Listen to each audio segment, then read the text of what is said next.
آپ جس عمل کو تلاش کرنے آئے تھے نا وہ عمل یہ ہے کہ میں نے اپنے دل میں اپنی اس زندگی میں کبھی کسی سے مدورت نہیں رکھی ہے، اس دل کو میں نے پاک اور صاف کر لیا ہے، کبھی اس دل کے اندر بغض نہیں آیا ہے، اور جب بغض نہیں آیا ہے تو مصطفیٰ کریم نے مجھے جو بیان فرمایا کہ جو جنتی کو دیکھنا چاہتے ہیں ان کو دیکھ لے، وجہ یہ ہے میں نے کبھی کسی سے اپنے دل کے اندر حسد پیدا نہ کیا۔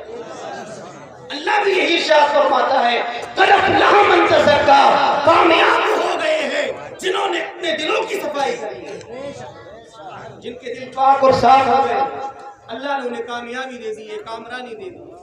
بات سمجھ میں آ رہی ہے آپ کی؟ بات سمجھ میں آئی ہے؟ بتائیں آپ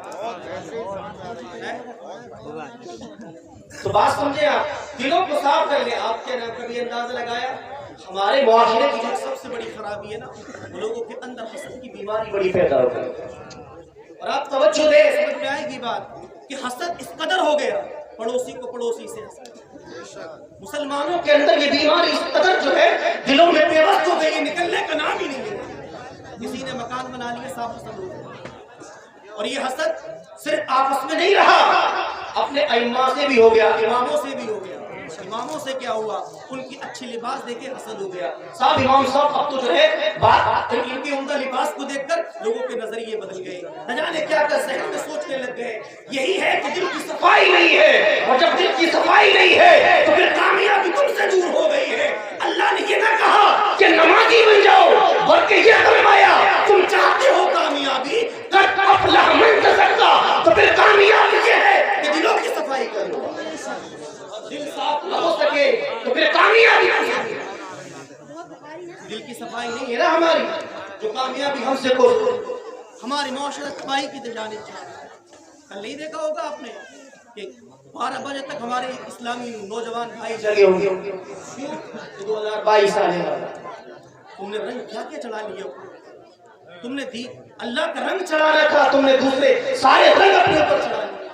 اللہ ارشاد فرماتا ہے صبغۃ اللہ ومن احسن من اللہ صبغۃ ونحن له عابدون، اللہ کے رنگ سے بہتر کوئی رنگ نہیں ہے، تو پھر تم کیوں نہیں اللہ کے رنگ کو اپنے اوپر چڑھا لیتے؟ اللہ کا رنگ چڑھایا ہوتا تو پھر ہیپی نیو ایئر میں نہ پڑھتے، اللہ کا رنگ چڑھا لیا ہوتا تو پھر جو ہے ان جو ہمارا شب و روز برائیوں میں گزرتے ہیں، گانے بازوں میں گزرتے ہیں، ہرگز نہ گزرتے۔ ضرورت یہ تھی اللہ کے رنگ کو اپنے اوپر غالب کرنے۔ یہ آیت مبارکہ جانتے ہیں نازل جب ہوئی نا صبغۃ اللہ، ایک صحابی تھے حضرت عبداللہ ابن سلام رضی اللہ عنہ، آیت مبارکہ کا شان نزول یہ کہ یہ مسلمان ہوئے یہودی تھے پہلے، ان کی ایک عادت تھی کہ ہفتے کے دن یہ شکار کو یہودی مذہب میں جو ہے ہفتے کے دن کو بڑا تعظیم کی جاتی ہے۔ تو حضرت عبداللہ ابن سلام اسلام میں نئے آئے، ان کے دل میں اپنے قرآن مذہب کی محبت کچھ تھوڑی سی باقی، ہفتے کے دن شکار کو اللہ نے قرآن میں یہ آیت نازل فرمائی اور فرمایا اے محبوب ان کو یہ بتا دو جو لوگ دامن اسلام میں آ گئے ہیں اب وہ پھر دوسرے رنگ میں رنگنے کی انہیں ضرورت نہیں ہے، صبغۃ اللہ ہے، اللہ کی رنگی سے بہتر، اللہ کے رنگ سے بہتر کوئی رنگ نہیں ہے، اللہ کے رنگ سے بہتر کوئی رنگ نہیں ہے نا، تو پھر تم کیوں دوسرے رنگوں میں رنگنا چاہتے ہو؟ اللہ کے رنگ میں رنگنا، اللہ کے ہو جاؤ، یہی تو ہے، اللہ کے ہو جاؤ، اور اللہ کے ہونے کے لیے یہ ہے کہ تمہیں اللہ کا ہونا ہے، پھر قد افلح من تزکا، اپنے دلوں کو صاف کرنا۔ اس آیت کا جو آگے جو جز ہے وہ ہے وَذَكَرَ اسْمَ رَبِّهِ، اور اپنے رب کا نام لو۔ رب کا نام کیا ہے؟ رب کا نام یہ ہے اللہ کا ذکر۔ اللہ کا ذکر جانتے ہیں آپ کیا ہے؟ اللہ کا ذکر یہ ہے کہ آپ جو ہے گناہ کریں تو پھر ڈر جائیں۔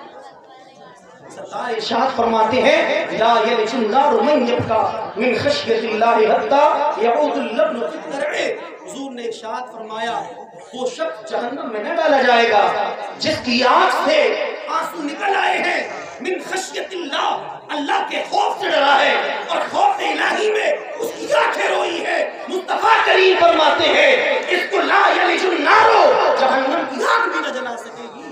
جانتے ہیں کیوں؟ اس کے دل میں اللہ کا خوف آ گیا ہے، اور جس دل میں اللہ کا ڈر آ جائے تو مصطفیٰ کریم نے فرمایا کہ جہنم میں ایسے نہ جائے گا جیسے کہ تھنوں سے نکالا ہوا دودھ تھنوں کے اندر کبھی واپس نہیں جاتا. یہ ہے اللہ کا بنا کر کئی قدم بڑھا رہے ہو تو اللہ کی یاد آ جائے, اللہ کے ذکر کو اپنے اوپر غالب کرو. اللہ کا ذکر جانتے ہیں آپ کیا ہے؟ اللہ کا ذکر یہ ہے کہ آپ چاہتے ہو نا کہ آپ کی جسم آپ کی روح تر و تازہ رہے, پھر ذکر اللہ کیا؟ ذکر اللہ کیا ہے؟